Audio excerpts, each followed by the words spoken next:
Halo, Assalamualaikum warahmatullahi wabarakatuh. Welcome back to Yukibla Channel, online learning platform Indonesia.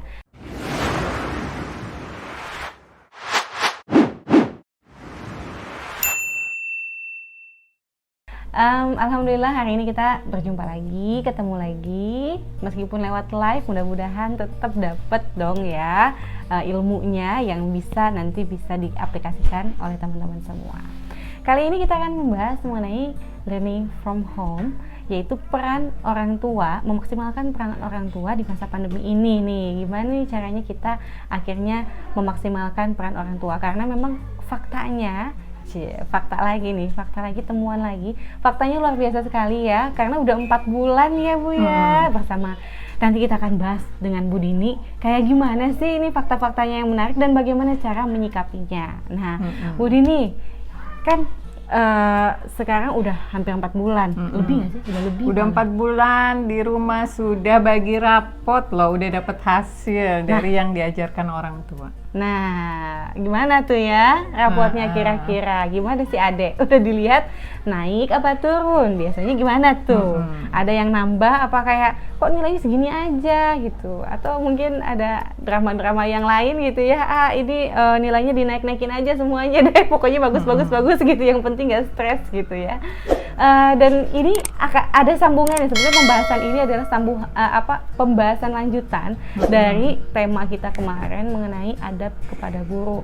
Nah, kita melihat fakta di masyarakat bahwa ibu-ibu yang luar biasa sekali tanggung jawabnya di rumah kali ini dibebani tugas sebagai pengajar di rumah yang akhirnya bikin sewot ke guru. Nah, dari sewot ke guru kita bisa lihat kalau misalnya ke guru aja bisa sewot, apalagi ke keluarga. Ya nggak Bu? Itu yang kita takutkan. Nah, itu yang kita takutkan. Ayo ngaku siapa yang suka sewot, masih suka sewot, nemenin anak-anak bikin tugas. Ayo ngaku. Mudah-mudahan abis ini bisa terselesaikan. Istighfar cepet-cepet. Kita kasih jalan gimana caranya. Nah, nggak cuma sama anak, sama suami juga kadang-kadang suka sewot juga, Bu. Mungkin kita bahas terpisah tuh yang dengan suami ya. WFA di rumah bersama suami gitu. Gimana jangan sampai malah seperti yang banyak kasus ya. WFH sering ngumpul, tapi ternyata di Indonesia saja beberapa teman menyampaikan data di pengadilan negeri itu mulai banyak masuk permohonan gugat cerai. Waduh, jangan. Pokoknya makanya pantengin terus, insya Allah nanti next di minggu depan kita akan ngebahas hal itu. Gitu. Jadi tahan dulu, apalagi buat teman-teman yang udah mau mengajukan jangan ya. Nonton ini, tunggu minggu depan gimana caranya. Oke, sekarang kita akan bahas mengenai anak-anak nih, gimana nih Pak Menteri, katanya mau ditambahin waktunya, learning from home-nya, belajar di rumahnya. Aduh, kira-kira sampai kapan nih Bu? Sebagai pendidik dan sebagai juga ibu, saya secara pribadi ya, ini pendapat saya secara pribadi, aman itu kalau tahun baru, beres tahun baru lah, tahun 2000 berapa? 2021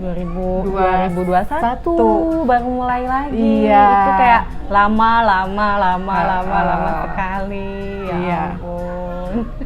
Gimana nih? Oke. Jadi kalau saya secara pribadi sebagai ibu lebih merasa nyaman anak kembali ke sekolah itu setelah akhir tahun inilah. Jadi nanti tahun ajaran baru semester 2. Jadi saya setuju dengan Mas Menteri untuk zona merah dan zona kuning itu kita masih sama-sama belajar di rumah. Jadi Ibu setuju nih belajar di rumah? Ngeri teh gitu, anak-anak loh gitu ya, saya nggak kebayang anak-anak harus pakai masker sepanjang hari. Kemudian apakah sekolah kita menampung yang selama ini satu kelas bisa 40 orang terus jadi cuma 20 orang, satu meja sendiri dengan jarak yang aman sesuai dengan prosedur COVID, itu kan harus dipertimbangkan. Bener, berat banget kayaknya ya kalau anak-anak, apalagi anak TK, anak SD. Ya. Aduh, mana tahan mereka Mahasiswa berjam-jam. aja mereka dari bisa rumah, ya, dari apalagi rumah. anak-anak. Saya sangat setuju. Oke, karena tantangannya kita akan terus di rumah selama kurang lebih 6 bulan kali ya, 6 bulan ke depan, Masya Allah, itu lama sekali juga. Apa nih harus dipersiapkan Ibu nih? Iya. Aduh, karena faktanya ini banyak banget loh yang udah 4 bulan aja udah sering ngegas sama anak.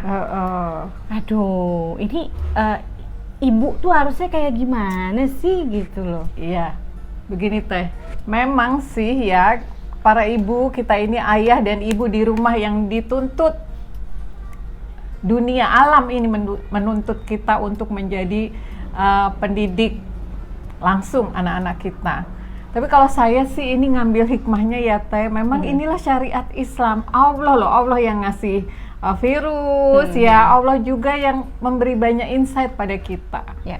Kalau dunia aja sepertinya di riset gitu ya, kita lihat banyak postingan-postingan di mana foto-foto Jakarta itu, ngelihat dari Jakarta ngelihat Gunung Salak kelihatan katanya. Jadi makin indah gitu ya. Biru. Kemudian saya lihat di seluruh dunia juga pegunungan Himalaya jadi lebih bersih. Sepertinya Allah menjadikan pandemi ini sebagai cara untuk meriset Alam semesta. alam semesta. Nah, semesta aja diriset menjadi lebih baik, menjadi lebih kembali kepada yang seharusnya. Nah, bagaimana kita gitu loh ya, risetnya kita tuh kemana? Risetnya kita ya ke kembali kepada pelaksanaan syariat Allah. Nah, salah satu syariat Allah itu adalah Allah menjadikan orang tua itu adalah pendidik yang pertama dan utama. Diriset lagi. Diriset, kita disuruh balik, wah tugasmu kalau udah punya anak jadilah pendidik yang pertama dan utama. Iya, gitu. bener. Bukan seperti yang selama ini semua di-outsourcingkan. Di-outsourcingkan ke sekolah. Nanti butuh ngaji, bisa ngaji, cari guru ngaji. Butuh bisa apalagi les tambahan bahasa Inggris dan sebagainya, cari guru, semua di-outsourcingkan. Peran orang tua hanya cari duit buat bayar guru les, buat bayar sekolah. Allah memaksa kita dengan pandemi ini, dengan mengirimkan virus kecil yang tidak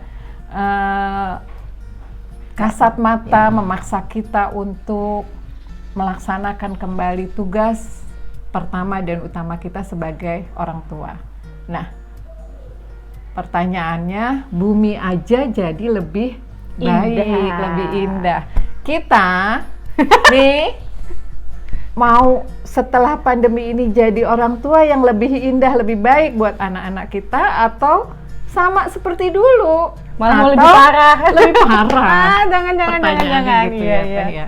Nah, pastinya kan kita pengen ya, itu kita tahu hikmahnya Allah turunkan pandemi. Kita juga ingin, ayah bunda, kita ingin kita juga menjadi indah kembali, menjadi bersih kembali, menjadi pelaksana syariat ilahi kembali. Salah satunya adalah syariat menjadi pendidik yang pertama dan utama bagi anak-anak kita. Masya Allah. Gitu Tapi Teh. masalahnya kan banyak yang nggak siap gitu loh Bu. Oke. Karena itu kan tiba-tiba banget nih, tiba-tiba. Tadinya mama itu kan rajin nonton, iya. Terus ada juga yang kayak kerja, berangkat pagi, subuh malah, habis subuh berangkat, pulang malam, anak-anak udah tidur baru dateng. Ini tiba-tiba harus diem di rumah, ajarin anak-anak, oh my god, apa yang harus lakukan? Padahal keahliannya udah nggak kayak dulu lagi, nggak kayak guru lagi, udah lupa-lupa. Gimana Bu? Iya, tentunya ketika pertanyaannya tidak siap, dipaksa.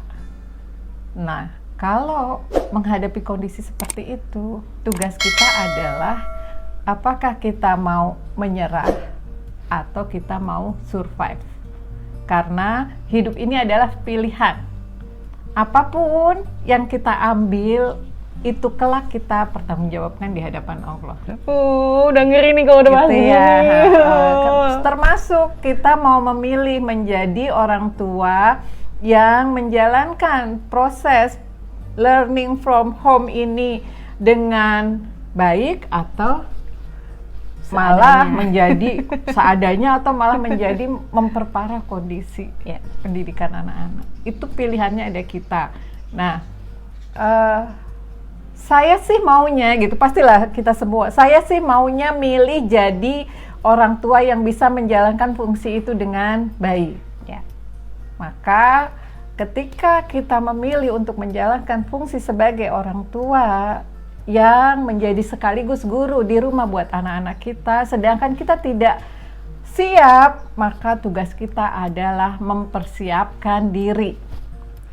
Gitu teh, mempersiapkan dirinya dengan apa? Baik. Ya dengan ilmu. Nggak akan bisa kita bersiap kalau tanpa ilmu. Jadi ya bersiap-siap dengan ilmu. Ujung-ujungnya cari ilmu juga. Tapi sebetulnya dengan kondisi yang memaksa gitu tanda kutip, ini kita harusnya bangga juga dong ya Bu ya. Jadi kayak orang tua naik kelas gitu loh. Naik kelas. Dipaksa naik kelas. Ayo naik kelas. Nggak di situ aja. Nah, apa nih yang harus kita persiapkan? Tadi ilmu yang seperti apa nih yang harus kita? Tentunya karena kita juga dipaksa untuk jadi guru, jadi coach buat anak-anak kita, maka ilmu yang kita perlu miliki adalah ilmu jadi coach, ilmu jadi guru. Masa kita dipaksa kita mau jadi misalnya pemain bola terus kita belajarnya jadi pemain pingpong, kan enggak ya, karena kita dipaksanya mau jadi coach, jadi guru, maka kita perlu ilmu untuk bagaimana menjadi coach, menjadi guru buat anak-anak.